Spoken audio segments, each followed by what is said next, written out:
الحمد لله نحمده ونستعينه ونستغفره ونعوذ بالله من شرور أنفسنا ومن سيئات أعمالنا من يهده الله فلا مضل له ومن يضلله فلا هادي له ونشهد أن لا إله إلا الله وحده لا شريك له ومولانا محمدا عبده ورسوله صلى الله تعالى عليه وعلى آله وصحبه أجمعين وسلم تسليما كثيرا كثيرا أما بعد فأعوذ بالله من الشيطان الرجيم إنما يخشى الله من عباده العلماء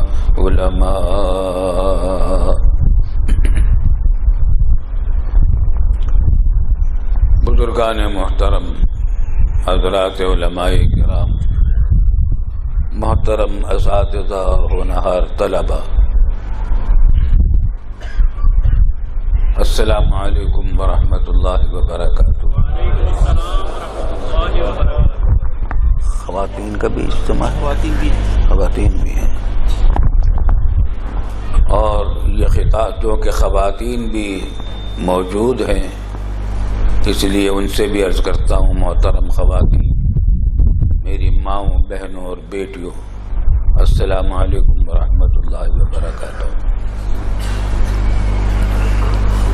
میرے لیے یہ بڑی سعادت اور خوش نصیبی کی بات ہے کہ اہل محبت، اہل علماء نے بڑی محبت اور بڑے اخلاص سے متنا چیز کو یاد فرمایا، اور یہاں جو اجتماع کا جو منظر دیکھ رہا ہوں، الحمدللہ اس سے دل باغ باغ ہو رہا ہے۔ اللہم لک الحمد و لک الشکر، اللہم لک الحمد و لک الشکر، اللہم لک الحمد و لک الشکر۔ آپ کے ساہیوال میں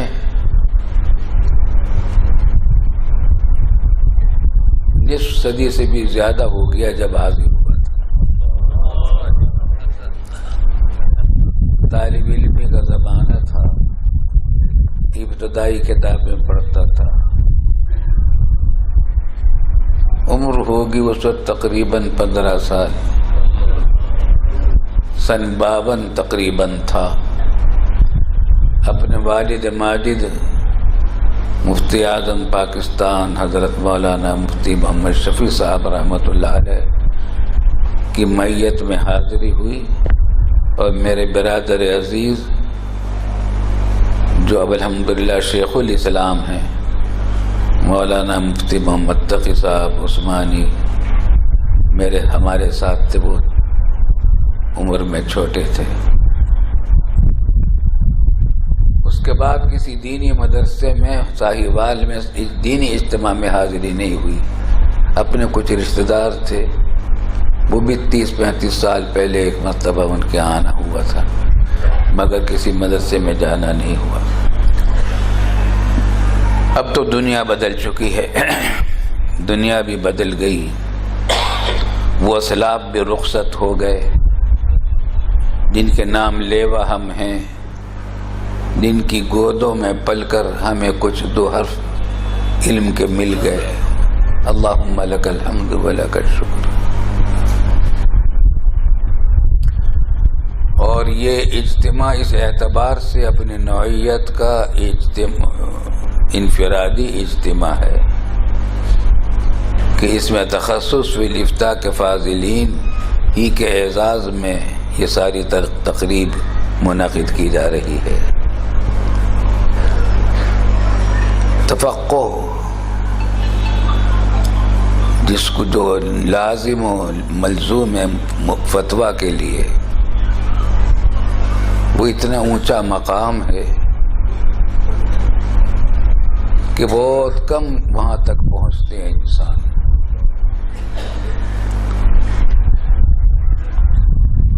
اور تفقہ فی الدین صرف متاخرین کی اصطلاح کا جو فقہ ہمارے یہاں قدوری، کنز اور ہدایہ میں پڑھایا جاتا ہے، صرف اس کے فہم کا نام فقہ نہیں ہے، بلکہ پورے دین کی فہم عمیق، تحقیقی فہم رکھنا، یہ تفقہ فی الدین ہے۔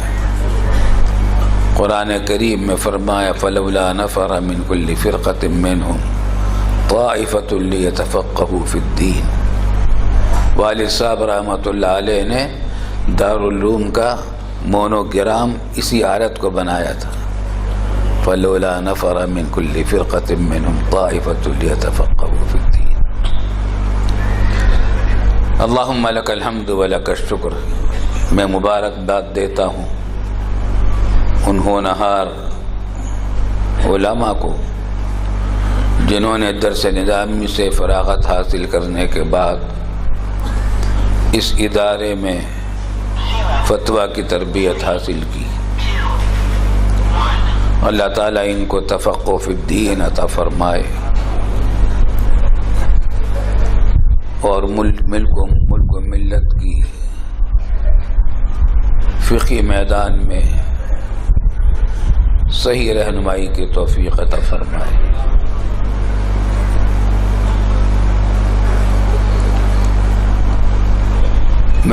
میری عادت ہے کہ پوچھ لیا کرتا ہوں کہ اجتماع کس قسم کے حضرات کا ہے، مدرسوں کے طلباء، اساتذہ، علماء کا اجتماع ہے یا عوام کا ہے؟ مجھے بتایا گیا کہ یہ مخلوط ہے، لیکن مجھے آثار ایسے نظر آ رہے ہیں کہ شاید مدرسوں کے حضرات زیادہ ہیں آس پاس کے مدرسوں۔ یوں تو ہر مسلمان سے محبت ہونی چاہیے، اور الحمدللہ عام حضرات کا، عوام کا اجتماع ہوتا ہے، ان کو دیکھ کر بھی دل باغ باغ ہوتا ہے جب ہم دیکھتے ہیں کہ وہ دین کی بات سننے کے لیے آئے ہیں۔ لیکن اپنے دل کی بات عرض کرتا ہوں، جب مدرسوں کے علماء اور طلباء جمع ہوتے ہیں تو اس وقت کیفیت کچھ اور ہو جاتی ہے، اور میں بتا نہیں سکتا کہ وہ لمحات میرے لیے کتنے لذیذ ہوتے ہیں جس میں طلباء اور علماء سے خطاب ہو رہا۔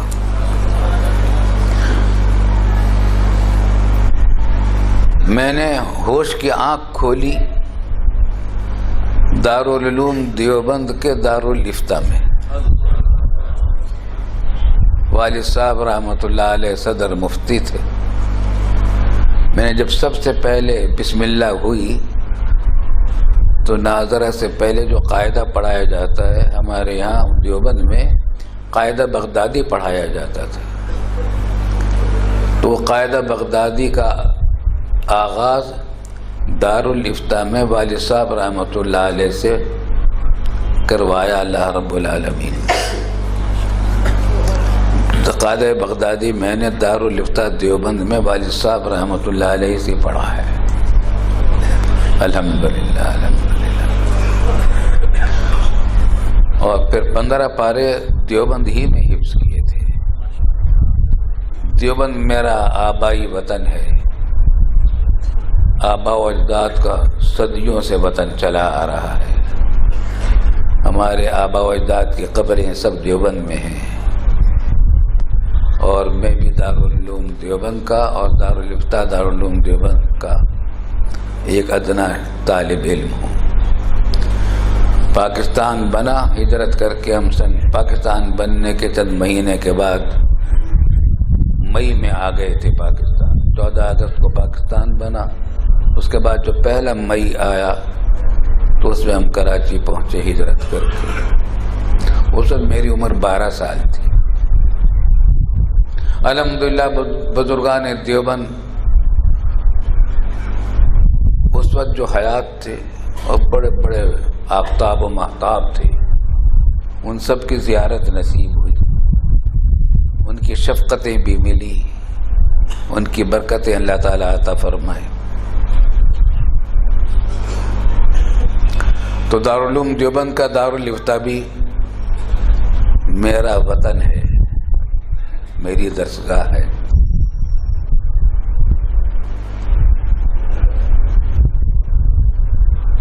جب طلبہ سے اور علماء سے خطاب ہوتا ہے تو یہ انتخاب کرنا مشکل ہوتا ہے کہ کیا بات کریں اور کہاں سے شروع کریں.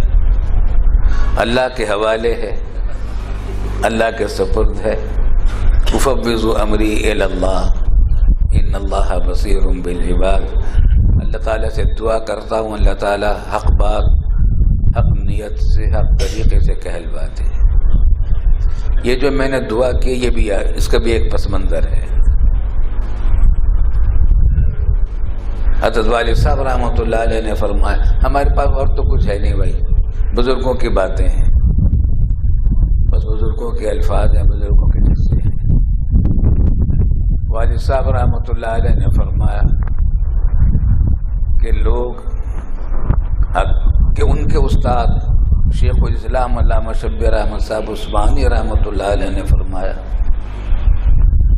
کہ لوگ کہتے ہیں کہ بھائی آج کل وعظ و نصیحت کا کوئی فائدہ نہیں، بیکار ہے، کوئی سنتا تو ہے نہیں، ہر ایک اپنے رائے پر عمل کرتا ہے، جو چاہتا ہے کرتا ہے.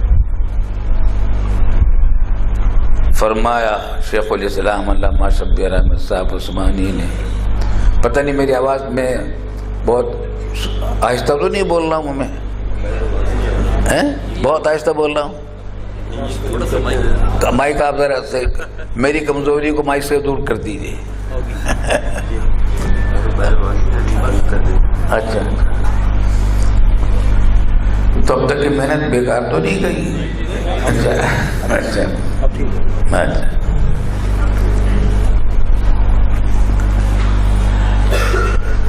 تو شیخ الاسلام علامہ شبیر احمد صاحب عثمانی رحمۃ اللہ علیہ نے فرمایا کہ لوگ کہتے ہیں میں اس زمانے میں وعظ و نصیحت کا کوئی فائدہ تو ہے ہی نہیں، کوئی سنتا نہیں، ہر ایک اپنی اپنی کرتا ہے،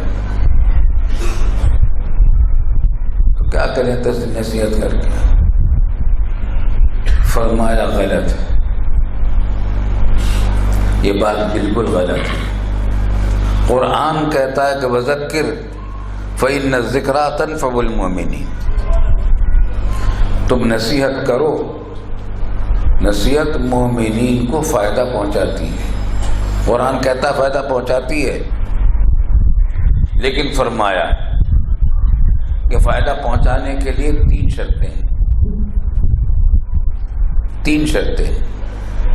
ایک یہ کہ بات حق ہو، بات ہی اگر غلط ہے تو کیا فائدہ پہنچے گا. بات حق ہو، طریقہ حق ہو، انبیاء کرام علیہ السلام والا طریقہ ہو، حکمت والا، موعظت والا. ادعو الی سبیل ربک بالحکمہ والموعظۃ الحسنہ وجادلہم باللتی ہی احسن. صحابہ کرام کا طریقہ دعوت کا پورا قرآن بھرا پڑا ہے. انبیاء کرام علیہ السلام نے جو مکالمے کیے ہیں اپنے مقابلین سے، مکذبین سے، دشمنوں سے، دعوت اسلام کس کس پیرائے پر دی ہے، ان کے اعتراضات کے جوابات کس طرح دیے ہیں، قرآن کریم نے جگہ جگہ وہ داستانیں بیان کی ہیں. تو فرمایا کہ دوسری شرط یہ ہے کہ طریقہ حق ہو، یعنی سنت انبیاء کے مطابق ہو. اور تیسری شرط یہ ہے کہ نیت حق ہو. اپنی بڑائی جتانا، شہرت طلبی، یہ طریقہ حق نہیں. ریا، اپنے علم کا اظہار کرنا مقصود ہو، دوسرے کو گرانا مقصود ہو فائدہ نہیں ہوتا. بات حق ہو، طریقہ حق ہو، نیت بھی حق ہو، اللہ کے لیے ہو، لوگوں کو دکھانے کے لیے نہیں، اللہ کے لیے ہو. اللہ تعالیٰ سے دعا کرے کہ اللہ جو میں بات کہہ رہا ہوں حق بات، حق نیت سے، حق طریقے سے کہلوا دیجئے، اس کا فائدہ پہنچا دیجئے مجھے بھی، سننے والوں کو. تو فرمایا کہ جب یہ تینوں شرطیں پائی جاتی ہیں، بات بھی حق ہو، طریقہ بھی حق ہو، نیت بھی حق ہو، تو فائدہ ضرور ہوتا ہے. کلام کبھی بے فائدہ نہیں جاتا، کبھی بے فائدہ نہیں جاتا. ہاں یہ ہوتا ہے کہ یہ کوئی ضروری نہیں کہ سب کو، کچھ کو ہو جاتا ہے، کچھ کو نہیں ہوتا. کبھی ہوتا ہے کہ فوراً نہیں ہوتا، بعد میں ہوتا ہے. اور کبھی ہوتا ہے کہ سننے والوں کو اتنا نہیں ہوتا، جو سننے والوں سے سننے والوں کو زیادہ پہنچ جاتا ہے، مگر فائدہ پہنچتا ہے. حق بات کا حق نیت سے، حق طریقے سے جب وہ ہوتی ہے تو فائدہ پہنچتا ہے. تو میں بھی یہ دعا کر لیا کرتا ہوں اللہ تعالیٰ سے، اللہ حق بات، حق نیت سے، حق طریقے سے کہلوا دی. بات دارالفتہ کی چل پڑی تھی اور قاعدہ بغدادی کی چل پڑی تھی. اچھا اتفاقات بھی ہوتے ہیں خوب. آغاز ہوا قرآن کریم کے ناظرہ تعلیم کا دارالعلوم دیوبند کے دارالفتہ میں والد صاحب کے ذریعے سے، اور ختم قرآن حفظ کرایا مفتی اعظم فلسطین نے یہاں کراچی میں. مسجد باب الاسلام میں مکتب تھا، اس میں حفظ قرآن میرا مکمل ہوا آرام باغ کے پاس. تو والد صاحب نے کچھ تقریب منعقد کی مدرسے میں، مدرسے کے اس وقت تک دارالعلوم بھی قائم نہیں ہوا تھا، نانک واڑے میں بھی نہیں تھا، مکتب تھا آرام باغ میں کے پاس ہمارے گھر کے قریب. مفتی اعظم فلسطین امین الحسینی صاحب رحمۃ اللہ علیہ آئے ہوئے تھے، تو ان کو والد صاحب نے دعوت دی اور انہوں نے ختم قرآن مجھے کروایا. یہ بھی اللہ تعالیٰ کا فضل و کرم ہے. پھر چند مہینے کے بعد رمضان آ گیا. والد صاحب نے اسی مکتب میں ایک کمرہ دارالفتہ کا بنوا دیا تھا. اس میں والد صاحب فتاوی لکھتے تھے اور ایک نائب مفتی بھی رکھے ہوئے تھے، ناقل فتویٰ بھی رکھے ہوئے تھے. پتہ نہیں بھائی اب بھی آواز آ رہی نہیں آ رہی؟ تو اسی دارالفتہ میں پہلی تراویح سنائی. والد صاحب نے کہا تراویح پہلے سنا. تو دارالفتہ سے تعلق رہا الحمدللہ. ایک بات آپ سے اور جب دورے اب دیکھے باتوں میں سے بات نکلتی ہے، جب طلبہ سے باتیں ہوتی ہیں تو یوں ہوتا رہتا ہے. جب دارالعلوم کراچی سے دور حدیث سے فراغت ہوئی، میں اور مولانا تقی عثمانی صاحب ہم سب ساتھ تھے، دورے میں ہم ساتھ تھے. درس نظام میں ہم نے ساتھ ساتھ پڑھا ہے. فرق یہ ہوا کہ جس زمانے میں میں حفظ کر رہا تھا تقسیم ہند ہوئی تو تقریباً 5-6 سال میرے حفظ قرآن میں لگ گئے. یہاں اگر کوئی مدرسہ تھا نہیں، ایک مکتب میں کتابوں کا آغاز ہوا، جس مکتب کا میں ذکر کر رہا تھا. تو کتابیں ہم دونوں نے ساتھ پڑھنی شروع کی. مولانا تقی صاحب کو حفظ میں نہیں لگایا والد صاحب نے حفظ قرآن میں، میرے 6 سال حفظ قرآن میں لگ گئے. تو کتابوں میں ہم دونوں ساتھ رہے اور دورے میں بھی ہر چیز میں ساتھ رہے. تو جب دورے سے فارغ ہوئے تو حضرت والد صاحب رحمۃ اللہ علیہ نے ہم کو، ہمارے ساتھیوں کو، چند اچھے اور ساتھی تھے، ہم سب کو کہا کہ بھئی تم تخصص فی الافتاء کا کام کرو. چنانچہ خود ہی ہم کو لے کر بیٹھتے تھے اور کوئی استاد نہیں تھا، خود ہی والد صاحب ہمیں سب کو لے کر بیٹھتے تھے اور تخصص 1 سال میں ہمیں کروایا. اچھا شاید یہ بات بھی لوگوں کو نہیں معلوم کہ پورے بر صغیر میں، ہندوستان، پاکستان، بنگلہ دیش، برما میں سب سے پہلا تخصص فی الافتاء کا شعبہ یہی تھا جو والد صاحب نے اسی سال قائم کیا. اس سے پہلے دارالعلوم دیوبند میں بھی تخصص فی الافتاء کا کوئی شعبہ نہیں تھا، دارالعلوم سہارنپور میں بھی نہیں تھا۔ یہ تو تھا کہ کوئی بھی مفتی بغیر تربیت حاصل کیے فتویٰ نہیں لکھتے تھے، لیکن اس کا کوئی شعبہ نہیں تھا، اس کا کوئی نصاب مقرر نہیں تھا، کوئی شعبہ مقرر نہیں تھا۔ خود والد صاحب رحمۃ اللہ علیہ نے تخصص نہیں کیا تھا، لیکن فتویٰ لکھنے کا شوق تھا، بزرگ ان کو دیتے تھے فتویٰ لکھو، اور لکھ کر وہ دکھاتے تھے اور اصلاح کرتے تھے۔ اسی طریقے سے فتویٰ لکھتے پھر دارالعلوم کا مفتی مقرر کر دیا گیا ان کو، مگر تخصص فی الافتاء کہیں نہیں تھا۔ دارالعلوم میں سب سے پہلے تخصص فی الافتاء ہوا، اور اس کے سب سے پہلے شاگرد بھی ہم ہیں۔ دارالعلوم کراچی کے بھی سب سے پہلے شاگرد ہم لوگ ہی ہیں، ہم دونوں بھائی اور ہمارے ساتھی ہیں۔ خیر، بات جو میں کہنا چاہ رہا ہوں وہ یہ کہ روزانہ میں لے کر بیٹھتے تھے، اور میرے خیال ہے کوئی دن خالی نہیں جاتا ہوگا، شروع میں تو کافی عرصے تک۔ دیکھو بھائی، تم نے فقہ ظاہر حاصل کر لیا، الحمدللہ تم نے فقہ ظاہر حاصل کر لیا، یہ بھی بہت بڑی دولت ہے، بہت بڑی دولت ہے، فقہ ظاہر حاصل کر لیا، لیکن فقہ باطن ابھی باقی ہے، اور تفقہ فی الدین دونوں کے مجموعے کا نام ہے۔ امام اعظم ابو حنیفہ رحمۃ اللہ علیہ نے جو کتاب لکھی، معرفت النفس ما لہا وما علیہا، فقہ کی جو کتاب لکھی اور عقائد کی جو لکھی، معرفت النفس ما لہا وما علیہا، اس میں عقائد بھی داخل ہیں، احسان بھی داخل ہے، اسلام اعمال ظاہرہ کے معنی میں وہ بھی داخل ہے۔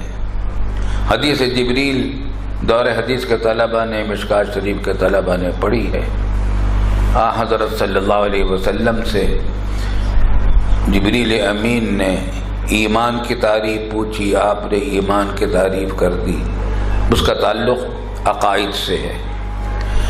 آپ سے اسلام کی تعریف پوچھی تو اعمال ظاہرہ کو بیان کر دیا، ان تشہد ان لا الہ الا اللہ وان محمد رسول اللہ وتقیم الصلاۃ، شہادت نماز، روزہ، حج، زکوٰۃ وغیرہ۔ اور احسان کی تعریف پوچھی کہ تعبد اللہ کأنک تراہ فإن لم تکن تراہ فإنہ یراک، کہ اللہ تعالیٰ کے ساتھ تمہارا اتنا گہرا تعلق ہو جائے دل کا کہ تمہیں جب بھی کوئی عبادت کرو تو یہ سمجھ کر کرو کہ وہ مجھے دیکھ رہا ہے اور سن رہا ہے، یہ استحضار رہنے لگے دل کے اندر۔ تقریر کرتے وقت بھی، سبق پڑھتے وقت بھی، سبق پڑھاتے وقت بھی، بیوی بچوں کے ساتھ ہنستے بولتے وقت بھی، تفریح کرتے وقت بھی، سفر میں بھی، حضر میں بھی، دکان پہ بھی، افسری میں بھی، ماتحتی میں بھی، ہر کام میں یہ احساس رہنے لگے مجھے اللہ تعالیٰ دیکھ رہا ہے، مجھے سن رہا ہے۔ یہ ہے احسان، یہ ہے فقہ باطن، یہ ہے فقہ باطن۔ اخلاص ہو، ریا اور نمود نہ ہو، تواضع ہو، انکساری ہو، تکبر اور تعلی نہ ہو، سخاوت ہو، کنجوسی نہ ہو، شجاعت ہو، بزدلی نہ ہو، اللہ کا خوف ہو، بے خوفی نہ ہو، اللہ کی محبت ہو، اس کے رسول صلی اللہ علیہ وسلم کی محبت ہو، اس محبت سے دل خالی نہ ہو، نیت اچھی ہو، ہر کام میں بری نیت نہ ہو۔ ان سب کا تعلق دل کے اعمال سے ہے۔ ہمارے بہت سارے اعمال وہ ہیں جن کو ہم اپنی زبان سے، اپنے کانوں سے، اپنی آنکھوں سے، اپنے زبان سے، اپنے ہاتھوں سے، اپنے پاؤں سے کرتے ہیں۔ بہت سارے اعمال وہ ہیں جو ہمارا دل کرتا ہے۔ اس کا علم حاصل کرنا، اس کے اندر مشق کرنا، جس طرح نماز کی مشق کی جاتی ہے کہ نماز اچھی طریقے سے پڑھیں، تلاوت کی مشق کی جاتی ہے کہ تجوید کے ساتھ کریں، اسی طریقے سے اخلاص کی تربیت کی جاتی ہے۔ اخلاص ہو، تواضع ہو۔ رسول اللہ صلی اللہ علیہ وسلم کا ارشاد ہے کہ لا يدخل الجنت من کان فی قلبہ مثقال ذرۃ من کبر، جس کے دل میں ذرہ برابر بھی تکبر ہوگا جنت میں نہیں جائے گا۔ اتنے، اور کبر کا تعلق کہاں سے ہے؟ دل سے ہے۔ جس طرح دل کے اعمال فرائض اور واجبات ہیں کچھ، اور کچھ حرام ہیں، مکروہ تحریمی ہیں، اسی طریقے سے جس طرح ظاہر کے اعمال ہیں اسی طرح باطن کے بھی اعمال ہیں۔ تو فرمایا کہ تم نے فقہ ظاہر تو حاصل کر لیا، فقہ باطن ابھی باقی ہے۔ تم نے ابھی آدھا دین حاصل کیا ہے، آدھا دین باقی ہے۔ تم میں ابھی پورے مسلمان نہیں ہوئے، پورا مسلمان ہونا باقی ہے۔ نجات نہیں ہے جب تک باطن کی اصلاح نہ ہو۔ تو تمہارا دین بھی آدھا ہے، تمہارا علم بھی آدھا ہے۔ اپنے آپ کو ابھی عالم نہ سمجھنا۔ بھائی ایک بات تو یہ آپ کو سنا، اپنی طرف سے نہیں کہہ رہا، مفتی اعظم فقیہ ملت کی زبان کی باتیں کر رہا ہوں۔ اور ایک بات اور آپ سے عرض کروں،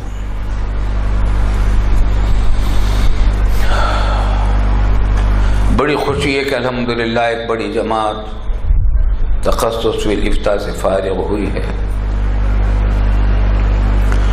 ہمیں والد صاحب رحمۃ اللہ علیہ، اچھا اس سال میں اللہ تعالیٰ نے برکت اتنی فرمائی تھی، عطا فرمائی تھی کہ وہ کام جو ہم 3 سالوں میں اپنے طلبہ کو کراتے ہیں، والد صاحب نے 1 سال میں ہمیں کرا دیا تھا۔ مقالہ بھی اسے میں لکھوا دیا تھا، مقالہ بھی مشکل مقالہ تھا، بالکل اجتہادی مسئلہ تھا، حقوق مجردہ کی بے۔ تو میں اصل میں بات یہ کہ یہ بات جو میں کر رہا ہوں یہ تو تخصص فی الافتاء کے طلبہ سے کرنے کی تھی، لیکن اب چونکہ بات چل پڑی، اچھا ہے دوسرے علماء بھی، طلبہ بھی اب آنے والے ہوں گے اس درجے میں، وہ ابھی سے کان میں ان کے پڑ جائیں باتیں، اور انشاءاللہ باقی مسلمان بھائیوں کے لیے بھی نفس خالی نہیں ہوں گی انشاءاللہ۔ فرمایا کہ دیکھو یاد رکھو، ہم جب تمہیں سند دیں گے اور دے رہے ہیں، تمہارے مفتی ہونے کی سند نہیں دیں گے، ہم سند تمہیں مفتی ہونے کی نہیں دیں گے۔ جب سال ختم ہونے لگا فرمایا کہ یہ سند تمہارے مفتی ہونے کی نہیں، تم ابھی مفتی نہیں ہوئے۔ بالکل اپنے آپ کو مفتی نہ سمجھنا، بالکل مفتی نہ سمجھنا، مفتی بننے میں تو ابھی تمہیں بہت وقت لگے گا، سالہ سال محنت کرنی پڑے گی، کسی ماہر مفتی کی نگرانی میں، سرپرستی میں برسوں کام کرنا پڑے گا۔ جب وہ کچھ اہل فتویٰ علماء تمہارے فتووں پر اعتماد کرنے لگیں تو پھر تم کہہ جاؤ گے کہ تم مفتی ہو گئے۔ ہم جو سند دیں گے وہ اس بات کی نہیں کہ ہم تمہارے نزدیک مفتی ہو، ہم سند اس بات کی دیں گے کہ آپ نے اتنے عرصہ ہمارے پاس تربیت حاصل کی ہے اور محنت سے حاصل کی ہے، اور آپ نے امتحان میں کامیابی حاصل کی ہے اور اس درجے پہ کامیابی حاصل کی ہے۔ میں اپنے متخصصین سے ادب کے ساتھ درخواست کر رہا ہوں، آپ سے درخواست میری بھی یہی ہے کہ اس جملے کو یاد رکھیے گا ہمارے والد صاحب رحمۃ اللہ علیہ کو۔ آپ کو میں مثال بتاؤں، مولانا مفتی عبدالرؤوف صاحب سکھروی، نام تو سنا ہوگا، والد صاحب کے زمانے سے فتویٰ کا کام مدرسی کا کام کر رہے ہیں، اور کچھ عرصے کے بعد فتویٰ کا کام کرنے لگے تھے۔ عرصے دراز تک تو دارالفتہ میں ان کو فتویٰ کی حیثیت سے کوئی وعدہ بھی نہیں تھا، پھر برسوں کے بعد ان کو نائب مفتی مقرر کر دیا گیا۔ اب سے 2-3 سال پہلے تک وہ نائب مفتی تھے، 2-3 سال پہلے، جبکہ 30 سال سے فتویٰ لکھ رہے تھے دارالعلوم میں، ان کو مفتی کی مہر نہیں دی گئی تھی. اب 3-4 سال پہلے، 4-5 سال پہلے ان کو مفتی کی مہر دی گئی ہے. اسی طریقے سے مفتی محمود اشرف صاحب الحمدللہ کتنے بڑے عالم مفتی ہیں، بخاری بھی پڑھا رہے ہیں جلد ثانی. ان کو بھی ابھی 2-3 سال 4-5 مفتی عبدالرحمن صاحب سے 1 سال پہلے ان کو مفتی قرار دیا گیا. اس سے پہلے وہ بھی نائب مفتی تھے. مفتی بننا آسان نہیں ہے بھائی، مفتی بننا بہت مشکل کام ہے. اور آج کل تو مفتی بننا اتنا آسان کر دیا ہے لوگوں نے. میں جب تخصص فی الافتاء کے طلباء کو سبق شروع سیمائی امتحان میں، شروع کی سیمائی میں میرے پاس ان کا کچھ درس ہوتا ہے تخصص فی الافتاء کے علماء کا، تو میں ان سے کہا کرتا ہوں، یہ باتیں ساری ان کو سنا دیتا ہوں، اور پھر یہ کہہ دیتا ہوں کہ اصل میں بعض طلباء جو ہوتے ہیں جب داخلہ لیتے ہیں تخصص فی الافتاء میں تو بریکٹ میں مفتی لکھنے لگتے ہیں.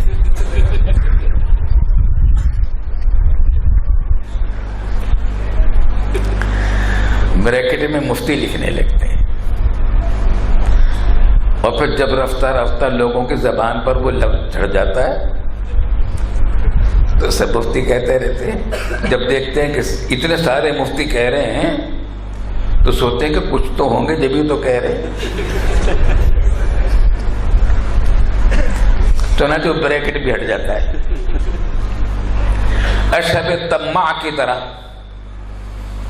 اشہب طماع کا قصہ تو آپ نے پڑھا ہوگا نفحۃ العرب میں.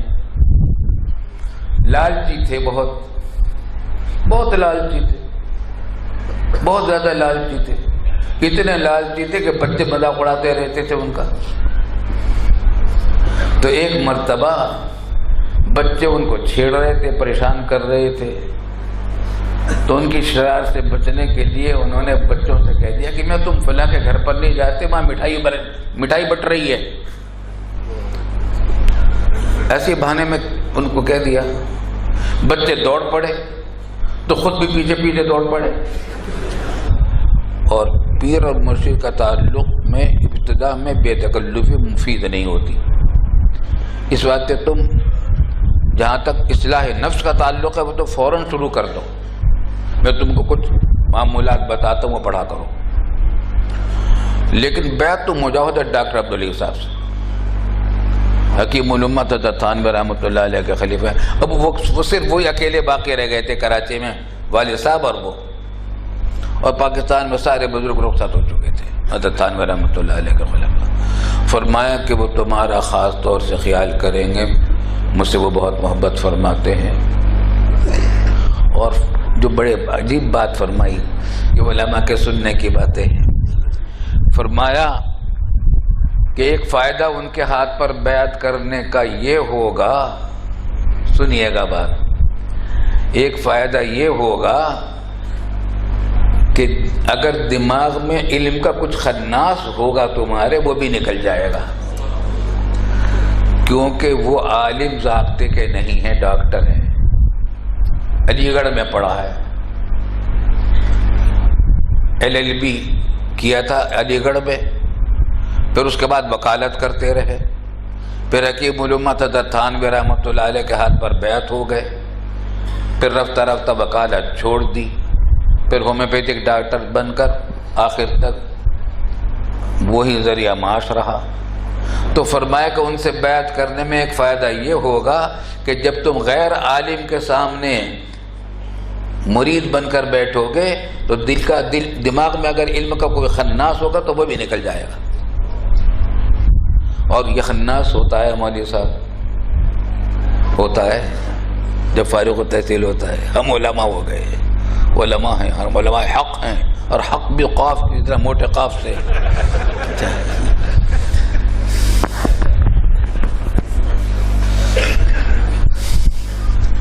آپ سوچیں گے کہ مدرسے میں آپ آئیں علماء کو، ہم تو سن رہے تھے کہ علماء کے فضائل بیان کریں گے، آپ یہ ایسی سی باتیں بتا رہے ہیں. یہ فضائل ہیں علماء کے، میں سچ کہہ رہا ہوں، یہ علماء کے فضائل ہیں جو میں بتا رہا ہوں آپ کو. رذائل ہیں، رذائل کا علاج پھر علماء کرتے ہیں تو پھر وہ علماء بنتے ہیں،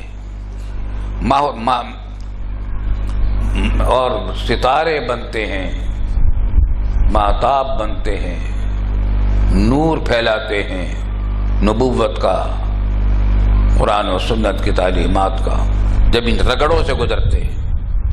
تھوڑی سی رگڑے کھانے پڑتے ہیں۔ خیر بھائی ہم نے کہا کہ بھائی جب والد صاحب جب یہ کہہ دیا تو ہم نے کہا ٹھیک ہے، ہمیں لے کر گئے والد صاحب ہم دونوں بھائیوں کو، تو حضرت نے بہت خوشی کا اظہار کیا، لیکن فرمایا کہ میں آج بیعت نہیں کروں گا، آپ خود آئیں تو پھر بیعت کروں گا۔ پیش نظر یہ تھا کہ باپ کے دباؤ میں بیعت نہ کریں، اپنے شوق سے آ کر بیعت کریں۔ بیعت ہو گئی، الحمدللہ الحمدللہ الحمدللہ، اللہم لک الحمد و لک الشکر۔ ہمارے والد ماجد رحمۃ اللہ علیہ کہ ہم پر اتنے احسانات ہیں، ہر باپ کے اپنے بیٹے پر کتنے احسان ہوتے ہیں، پھر وہ تو چیز ہی کچھ اور تھے، تو ان کے کتنے احسانات ہیں، وہ میرے کتابوں کے استاد بھی ہیں اور کیا کچھ نہیں ہے، سب کچھ ہے، اتنے احسانات ہیں، مگر ان تمام احسانات میں سے ایک بڑا احسان وہ یہ کر گئے کہ ہمارا ہاتھ حضرت ڈاکٹر عبداللہ صاحب عارفی رحمۃ اللہ علیہ کے ہاتھوں میں دے گئے۔ یہ اتنا بڑا احسان ہے کہ میں بتا نہیں سکتا۔ خیر اگلے دن جا کر ہم بیعت ہو گئے اور حضرت نے کچھ معمولات بتائے۔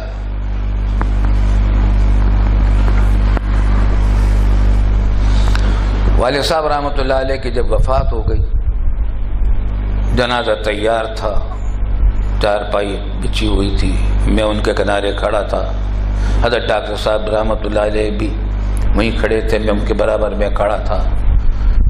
میں نے حضرت سے کہا کہ حضرت آپ کی موجودگی میں ہم اپنے آپ کو یتیم نہیں سمجھیں گے،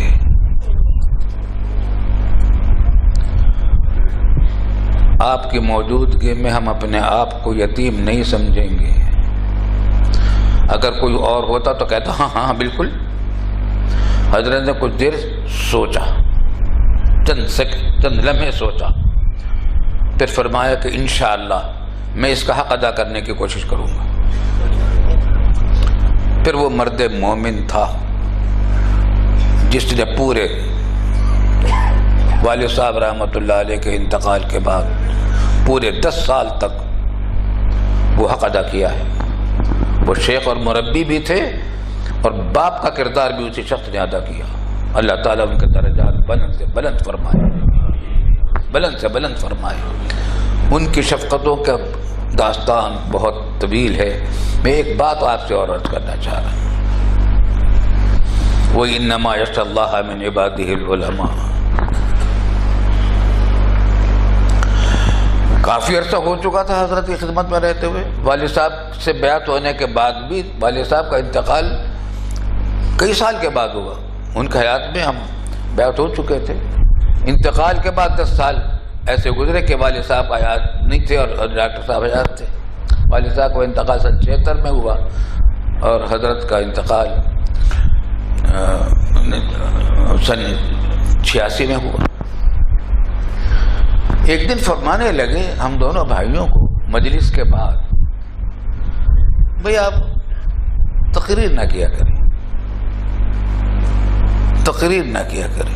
اچھا اس زمانے میں ہماری تقریریں بہت ہوتی تھی، میں دارالعلوم جو کراچی کا محتمم تھا، درجہ اولیاء کا استاد تھا، مسلم شریف پڑھاتا تھا برسوں سے، تمام درس نظامی کی کتابیں پڑھا چکا تھا، میرے بچے تھے، 40 سال سے زیادہ عمر ہو چکی تھی، 40 سال والد صاحب کو انتقال پر میری عمر 40 سال تھی، اب یہ 50 سال کے قریب ہو رہی تھی عمر۔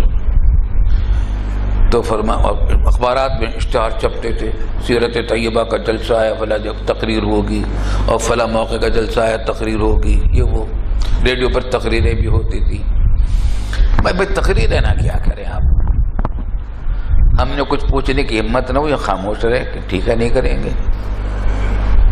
اگلے ہفتے کو پھر آئے، پیر کو مجلس ہوتی تھی، مجلس کے بعد فرمایا بھائی آپ لوگ تقریر نہ کیا کریں، اچھی بات ہے، ہم نے وجہ نہیں پوچھی، بھائی تقریر چھوڑ دیں۔ پھر اگلے ہفتے آئے، ہم نے کہا تھا لوگ مجھ سے تقریر کے لیے آتے ہیں، اصرار کرتے ہیں، مانتے نہیں، کہنے کہ ان سے کہہ دو کہ ان سے میرے شیخ سے بات کر لو، انہوں نے منع کیا، میرے پاس بھیج دو ان کو۔ ہم نے ایسے ہی کرنا شروع کر دیا۔ اس کے بعد پھر بھائی مول صاحب تقریر نہ کیا کریں، آپ بس دارالعلوم میں رہا کریں۔ ہم نے کہا ایک دن کے والد صاحب نے مجھے جمعہ کی نماز میں خطیب مقرر کیا تھا، خود پڑھایا کرتے تھے جمعہ کی نماز اور تقریر بھی کیا کرتے تھے، پھر مجھے مقرر کر دیا تھا علالت کی وجہ سے، اور عیدین کے نماز میں بھی اسی طرح وہ خود پڑھایا کرتے تھے، بیان ہوتا تھا تو مجھے مقرر کر دیا تھا۔ کہا کہ وہ جاری رکھو، دارالعلوم سے باہر نہیں، دارالعلوم کے اندر رہو، طلبہ سے خطاب کر لیا کرو، باہر نہ جایا کرو۔ میں نے کہا اچھی بات ہے۔ ریڈیو والے آ گئے، صاحب وہ تقریر، ہم نے کہا بھائی ہم نہیں جاتے۔ میں نے حضرت ڈاکٹر صاحب کو فون کیا کہ حضرت ریڈیو والے بھی کہہ بھائی ان کو بھی منع کر دو تقریر۔ ہمیں تعجب ہوتا تھا کہ اتنے نیک کام کو منع کر رکھا ہمارے شیخ نے۔ ایک مضمون میں نے لکھا فقہ اور تصوف ایک تعارف، اب کتابی شکل میں چھپ گیا ہے، وہ میں نے پورا حضرت کو سنایا اصلاح کے لیے۔ حضرت نے ایک ایک پیراگراف پر دعائیں دی اور بہت خوشی کا اظہار کیا، بھائی ماشاءاللہ، بھائی ماشاءاللہ، بھائی بہت اچھا لکھا، بہت اچھا لکھا۔ وہ مسودہ میرے پاس رکھا ہوا تھا، تو مفتی جمیل صاحب ہوا کرتے تھے، یاد ہوگا آپ کو مفتی جمیل خان صاحب، جنگ روزنامہ جنگ کا اسلامی صفحہ چھپتا تھا، اس کے مدیر ہوتے تھے، بہت جذبے والے آدمی تھے، نیو ٹاؤن کے استاد بھی تھے۔ وہ آگے وہ آ جایا کرتے تھے، مسودات لے جاتے تھے، مجھے کوئی مسودہ دے دیجئے اتباعات کے لیے تاکہ وہ ہم جگ میں چھاپ دیں۔ میں نے وہ دے دیا، وہ چھپ گیا۔ جب پیر کو میں حاضر ہوا، بھائی ملک صاحب اخبار میں بیانات بھی نہ دیا کریں، کیا فائدہ ان اخبارات میں دینے سے؟ تو میں نے کہا تھا یہ وہی مضمون تھا، کہاں بھائی وہ ٹھیک تھا، مگر کیا فائدہ اس کو بھی دینے سے، اخبار میں دینے سے، وہ بھی چھوڑ دیا۔ تقریباً 1 سال گزر گیا، اب ہم نے کسی تقریب میں نہیں گئے، کہیں نہیں جا گئے۔ مولانا تقی صاحب اور ہم دونوں ایک دن فرمایا ذرا ٹھہر جاؤ، مغرب کے بعد مجلس ختم ہو چکی تھی، بھی نماز بعد ذرا ٹھہر جانا، ٹھہر گئے۔ گھر میں تشریف لے گئے، نماز کے بعد اتنے سارے خط لے کر آئے، لفافے نیلے رنگ کے، یہ سب مدینہ طیبہ سے آئے تھے۔ حضرت شیخ الحدیث مولانا محمد زکریا صاحب رحمۃ اللہ علیہ کے خطوط تھے۔ فرمایا یہ میرے پاس حضرت نے بھیجے ہیں، اور یہ سارے خطوط تم دونوں بھائیوں کے بارے میں۔ اتنا مصروف شخص، لاکھوں ان کے مرید اور ان کے سفر، ان کی مشاغل، اتنی بات تو تھی۔ والد صاحب کے حیات میں جب تشریف لایا کرتے تھے تب والد صاحب ہمیں لے کر جایا کرتے تھے ان کے پاس، اور وہ بھی ضرور والد صاحب کے ساتھ ملنے کے لیے دارالعلوم میں تشریف لایا کرتے تھے۔ ہمیں روایت حدیث کی اجازت بھی انہوں نے عطا فرمائی تھی، سیاہ ستہ کی بھی، اور اس کے بعد مدینہ طیبہ میں تمام کتب حدیث کی بھی مجھے اجازت عطا فرمائی تھی۔ وہ کبھی کبھی کھجور کے پیکٹ بھی محبت میں بھیج دیا کرتے تھے والد صاحب کے انتقال کے بعد، لیکن یہ تصور نہیں تھا کہ اتنی محبت فرماتے ہیں، اتنا وقت نکالتے ہیں کہ اتنے سارے خط ہم دونوں بھائیوں کے بارے میں لکھے۔ ہمیں کہا کہ پڑھ لو، پڑھا تو مضمون تقریباً سب کا ایک ہی تھا کہ مجھے بڑی خوشی ہے کہ یہ صاحبزادے آپ کی زیر تربیت ہیں، آپ سے درخواست ہے کہ ان پر آپ خصوصی توجہ فرمائیے گا، مجھے ان کے بارے میں کبر کا اندیشہ ہے۔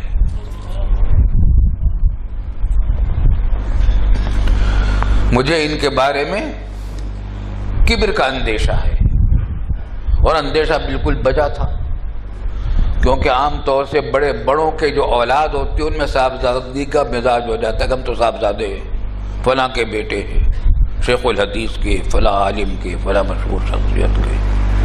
پھر اخبارات میں بیانات بھی، مضامین بھی چھپتے تھے اور جلسے بھی ہوتے تھے۔ مجھے ان کے بارے میں کبر کا اندیشہ ہے، اس پر خصوصی توجہ فرمائیے گا۔ ہونے کے بعد فرمایا بھائی مولوی صاحب، میں نے آپ کے اوپر جو پابندی لگائی ہے تقریروں کی، اس وجہ سے لگائی ہے، اور سننے کے یاد رکھنے کی بات ہے۔ فرمایا کہ ابھی آپ لوگوں کو بلوغ نہیں ہوا،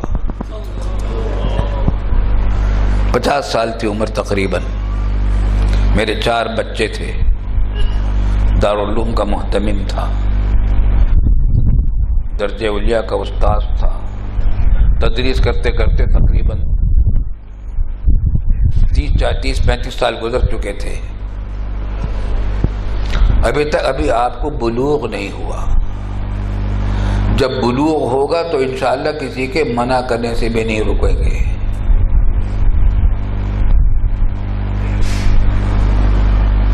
اس کے بعد الحمدللہ ہم نے بالکل پابندی کی، پورے 10 سال گزر گئے،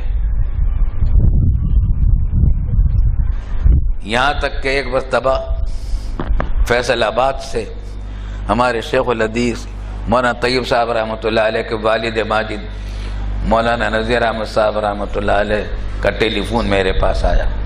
وہ بھی حضرت سے اصلاحی تعلق رکھتے تھے، اور ہم دونوں کو، ہم سب کو ایک ساتھ ہی اجازت خلافت عطا فرمائی تھی حضرت تانوی رحمۃ اللہ، حضرت ڈاکٹر صاحب رحمۃ اللہ علیہ نے۔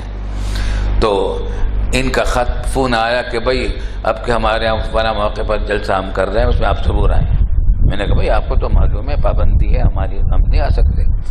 کہ نہیں میں حضرت سے بات کر لوں گا۔ میں نے کہا آپ جانیں، آپ کا کام جانیں، اور مگر میرا نام نہ لیجیے گا ان سے بات کرتے وقت۔ میں آپ سے نہیں کہہ رہا کہ بات کرو حضرت سے، کہنے کہ نہیں میں بات کر لوں گا۔ میں نے کہا دیکھو میں بار بار کہہ رہا ہوں، دیکھو میرا نام نہ لینا، کہ نہیں۔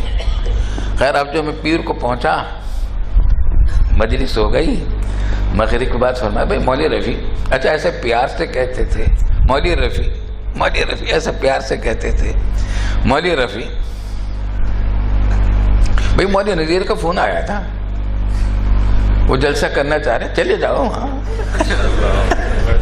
اپنے آدمی چلے جاؤ چلے جاؤ، ماشاءاللہ بڑا اچھا کام کر رہے ہیں، وہ مدرسے میں کام کر رہے ہیں، اچھا چلے جاؤ۔ ابھی بہت دن تھے، 2-3 ہفتے تھے، تو خیر میں نے کہا اچھی بات ہے۔ اب جب بھی مجلس میں، ابھی جانے میں کئی مجلسیں اور بیچ میں آئیں، اب اس جانے کے بارے میں ہدایات، جو وہاں جاؤ گے نا ایک بات کا خیال رکھنا، فرمائشی تقریریں کبھی نہ کرنا، فرمائشی تقریریں کبھی نہ کرنا۔ کیا مطلب؟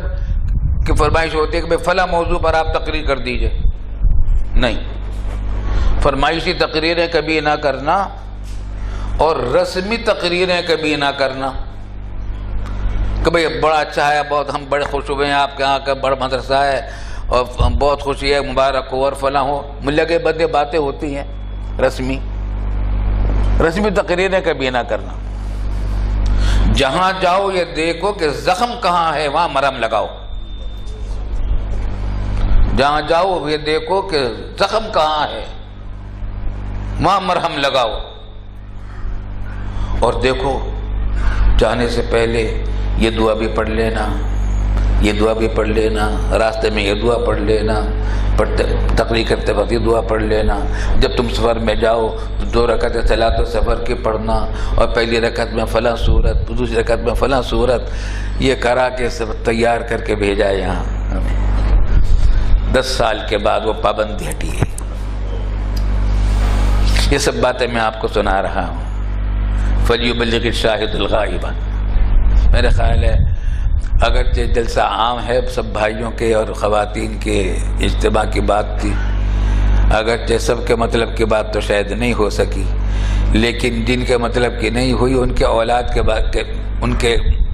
کے لیے کارآمد ہوگی، اور انشاءاللہ ان کو بھی فائدے سے خالی نہیں رہیں گے وہ بھی۔ میں سمجھتا ہوں کہ اتنی بات پر ہم اپنی بات کو ختم کر دیں۔ وآخر دعوانا ان الحمدللہ رب العالمین۔ اللہ تعالیٰ آپ حضرات کو تفقہ فی الدین عطا فرمائے، عالم با عمل بنائے، اس مدرسے کو دین دونی رات چوگنی ترقیاں عطا فرمائے۔ دعا کر لی. اللہم صلی علی سیدنا مولانا محمد وآلہ وسلم علیہ. ربنا تقبل منا انک انت السمیع العلیم وتب علینا انک انت التواب الرحیم واعف عنا واغفر لنا وارحمنا انت مولانا فانصرنا علی القوم الکافرین. یا اللہ یا رحمان یا رحیم، یا اللہ یا رحمان یا رحیم، یا اللہ یا رحمان یا رحیم. ربنا افرغ علینا صبرا وثبت اقدامنا وانصرنا علی القوم الکافرین. یا اللہ آج جو تقریروں میں باتیں ہوئی ہیں ان سب پر ہمیں عمل کی توفیق عطا فرما، ہمارے علم و عمل اور عمروں میں برکت عطا فرما.